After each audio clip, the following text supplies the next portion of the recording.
Now, again, they sort of tease the leveling changes. Here, I'll just read this. Across Sanctuary, the progression updates coming with Festival of Hatred will offer a permanent and fundamental shift in how you level and progress throughout the world. I would guess this means level 60 in an infinite Paragon system. Yeah. And they're probably moving towards like procedural, infinite dungeons and... I mean, I hate to say it, but I was kind of interested in that. I made a video on this a couple weeks ago, how if they have the level cap at 60...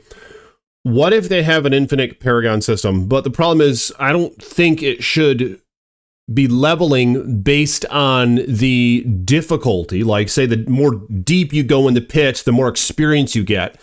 Because that's going to turn it into Diablo 3, where it's going to make us all run one fucking build if we want to be the most optimal. You know, that's so the way these games work is you can't necessarily have the most difficult content gating everything, because the content isn't really difficult. It's just a numbers crunch. You know, there's not much skill involved with 5 buttons on cooldown and a mouse. You know what I mean? Just clicking around. It's not an FPS.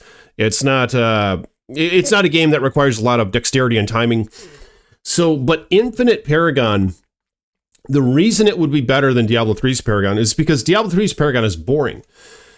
And you're forced to go down in the depths of the greater rifts to optimize your leveling, you know, so then you can only do that fucking content. But if they make experience more of just like they can blend it where, well, you could do the easier content, you just have to kill a lot of monsters fast, or you could do the harder content, and you're going to gain similar experience doing both, to where you could continually level up your Paragon, which would spawn build diversity and more options in our builds. You know what I mean? Because it's not going to force us into that content that forces you into one fucking build. So if they were to do something like that and differentiate it from Diablo 3's Paragon by having like nodes that are just more and more rare and harder to reach, then it would just be vast, and you'll always have a goal, and there'll be euphoric moments when you get to those nodes. You know what I mean? Like, there's no nodes like that in Diablo 3. It's just 5 points to intelligence, 5 points to intelligence, 5 points to intelligence, 5 points to intelligence, and you're like, oh my god, this is boring.